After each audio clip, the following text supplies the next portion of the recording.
दोस्तों, कायद आज़म मोहम्मद अली जिन्ना जो बरसगीर की एक गैर मामूली शख्सियत और बहुत बड़े सियासी लीडर थे।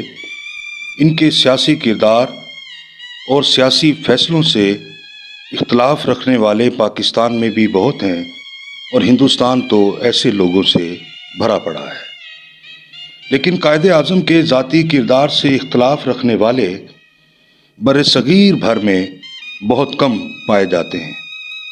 इसी तरह ऑल इंडिया कांग्रेस, जो उनकी हरीफ सियासी जमात थी, में मोहम्मद अली जिन्ना से इख्तलाफ रखने वाले तो सभी थे, लेकिन कांग्रेस की एक मरकज़ी लीडर ने आखिर तक कायद आज़म की हिमायत जारी रखी और ये शख्सियत कोई और नहीं, कांग्रेस की सदर रहने वाली बुलबुले हिंद सरोजनी नायडू थी।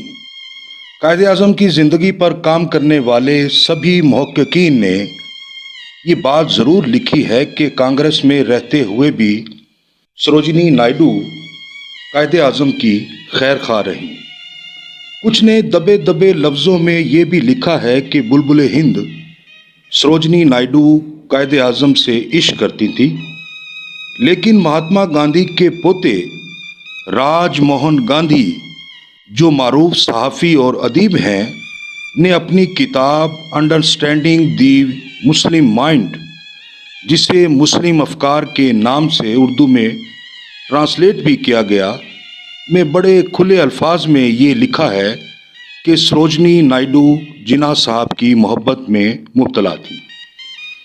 राजमोहन गांधी की इस किताब में मजमून तो कायद आज़म पर लिखा गया है, लेकिन इस मजमून में सरोजनी नायडू की कायद आज़म से मोहब्बत भी उभर कर सामने आती है। सरोजनी नायडू की इस मोहब्बत का कायद आज़म ने किस तरह जवाब दिया, ये भी राजमोहन गांधी की किताब ही बताती है। राजमोहन गांधी कायद आज़म के आला किरदार का एतराफ़ करते हुए अपनी बात यूं शुरू करते हैं।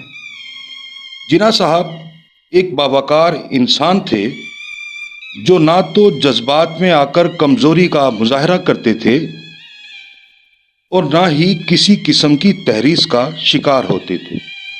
सरोजनी नायडू किसी ज़माने में इनके करीब थीं। जिन्ना साहब की इंग्लिस्तान से वापसी के ज़माने में वो कैम्ब्रिज में तालीम हासिल कर रही थी। बाद में वो एक मुमताज़ शायरा बनी और हिंदुस्तान की तहरीक आज़ादी में शामिल रहीं।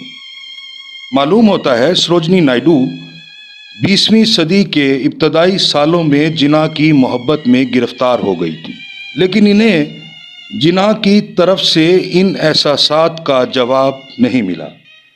जिन्ना साहब शाम के वक्त अपने मुकदमात की तैयारी में मसरूफ़ रहते थे और किसी तरफ तवज्जो ना देते थे, लेकिन सरोजनी नायडू इन्हें मोहब्बत भरी नज़रों से देखती रहती थी। सरोजनी नायडू ने 1917 में अपनी एक सवानही तहरीर में जिन्ना साहब को खिराज तहसीन पेश करते हुए लिखा था, जिन्ना बुनियादी तौर पर अमल पसंद इंसान हैं। वो ज़िंदगी को गैर जज्बाती अंदाज में देखते हैं, लेकिन इनके अंदर एक शर्मीला और खूबसूरत तख़य्युल मौजूद है, जो इनकी पुरसुकून तमकीनत में पोशीदा रहता है। इसके बाद राजमोहन गांधी रत्ती जिन्ना के कबूल इस्लाम और कायद आज़म से शादी का जिक्र करने के बाद फिर सरोजनी नायडू की तरफ आते हैं और सरोजनी नायडू के एक ख़त का हवाला देते हैं, जो उन्होंने मारूफ कांग्रेसी लीडर सैयद महमूद को लिखा था। सरोजनी नायडू लिखती हैं, आखिरकार जिन्ना ने अपनी तमन्ना का फूल हासिल कर लिया। इस लड़की ने बहुत ज़्यादा कुर्बानियाँ दी हैं, जिसका अभी उसे अंदाज़ा नहीं है। राजमोहन गांधी रत्ती जिन्ना से कायद आज़म की अलहदगी का जिक्र करते हुए फिर सरोजनी नायडू की तरफ आते हैं और कहते हैं, रत्ती जिन्ना के हवाले से सरोजनी नायडू ने ढके छुपे अल्फाज में जो पेशगोई की थी वो दुरुस्त साबित हुई। दोस्तों, सरोजनी नायडू जो एक मारूफ शायरा और कांग्रेस की मरकजी लीडर थी, आज़ादी के बाद यूपी की पहली गवर्नर बनी। हिंदू ब्राह्मण होने के बावजूद भी उनके यहाँ एक खास तरह की तहजीबी कुशादगी पाई जाती थी। उन्होंने तमाम उम्र हिंदू मुस्लिम इत्तेहाद के लिए काम किया। इन्हें दोनों फिरकों से प्यार था। कायदे आजम और सरोजनी नायडू कांग्रेस में रहते हुए बहुत बार पब्लिक प्लेटफॉर्म पर इकट्ठे आए, लेकिन इन दोनों का ताल्लुक उस वक्त बढ़ा जब उन्होंने लंदन में तलबा के लिए मिलकर काम किया। कायदे आजम के 7 साल तक सेक्रेटरी रहने वाले राशिद अली बेग की अहलिया तारा अली बेग ने सरोजनी नायडू पर एक किताब लिखी है। तारा अली बेग लिखती हैं, सरोजनी नायडू को लंदन स्टूडेंट्स एसोसिएशन की जिम्मेदारी सौंपी गई तो उन्होंने कायदे आजम को भी तलबा से खिताब की दावत दी। कायदे आजम जो इन दिनों लंदन में इलाज के लिए मुकीम थे को डॉक्टरों ने ज्यादा बोलने से मना कर रखा था, सो कायदे आजम ने खिताब से इनकार कर दिया, जिस पर सरोजनी नायडू ने कहा, मैं आपके खिताब के हवाले से तलबा को जबान दे चुकी हूँ। ये सुनकर कायदे आजम गुस्से से बोले, तुम खुद भी सेहत के असूलों को तोड़ती हो और मुझे भी तोड़ने पर उकसाती हो। इसके बाद कायदे आजम की आंखों में एक चमक आई और कहा, तुम्हें मेरी तरफ से जबान देने का क्या हक था। इस पर सरोजनी नायडू ने बरजस्ता कहा, मुझे नौजवान नस्ल के लिए आपसे उम्मीदों भरे पैगाम का मुतालबा करने का पूरा हक है। यूं सरोजनी नायडू के मुतालबा पर कायदे आजम ने तलबा से एक पुरजोश खिताब किया। 1906 में सरोजनी नायडू बाकायदा सियासत में दाखिल हुई और हिंदू मुस्लिम इत्तेहाद के लिए काम करने लगी। वो हिंदू मुस्लिम इत्तेहाद के लिए एक रोशन ख्याल लीडर की तलाश में रहीं। बिलाखिर मोहम्मद अली जिन्ना की शक्ल में इन्हें ऐसी शख्सियत मिल गई। सरोजनी नायडू ने हिंदू मुस्लिम इत्तेहाद के लिए कायदे आजम के हर इकदाम की हिमायत की और कदम कदम पर मुआवनत भी की। सरोजनी नायडू ने ही कायदे आजम को हिंदू मुस्लिम इत्तेहाद का सफीर करार दिया था। कायदे आजम की सवाने पर पहली किताब लिखने वाली भी सरोजनी नायडू ही थी।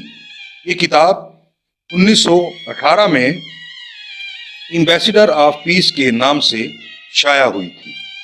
एक वक्त तक हिंदू मुस्लिम इत्तेहाद इन दोनों का ख्वाब था, और जब इनका हिंदू मुस्लिम इत्तेहाद का मुश्तरका ख्वाब पूरा ना हुआ और दोनों की सियासी राहें जुदा हो गई, इस वक्त भी सरोजनी नायडू ने ही कायदे आजम को कांग्रेस की नुक्ताचीनियों से बचाया।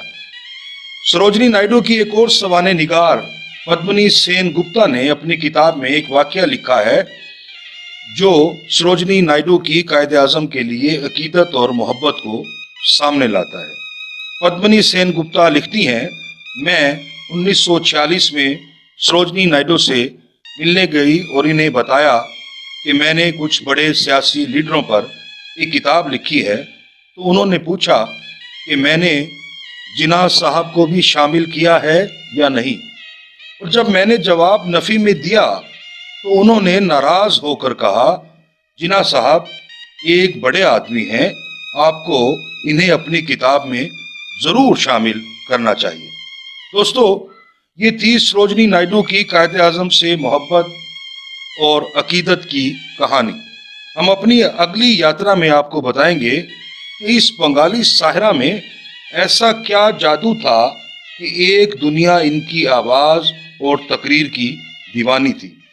सरोजनी नायडू ने अपनी एक नज्म में कायदे आजम से किस अंदाज में मोहब्बत का इजहार किया था और कायदे आजम ने किस तरह लंदन में सरोजनी नायडू को एक शायराना नसीहत की थी। साथ ही ये भी आपको बताएंगे कि कायदे आजम की वफात पर सरोजनी नायडू ने फातिमा जिन्ना को क्या पैगाम भेजा था। ये सब जानने के लिए हमारी अगली यात्रा का इंतजार कीजिए और इस दौरान हमारा चैनल जरूर सब्सक्राइब कर लीजिएगा।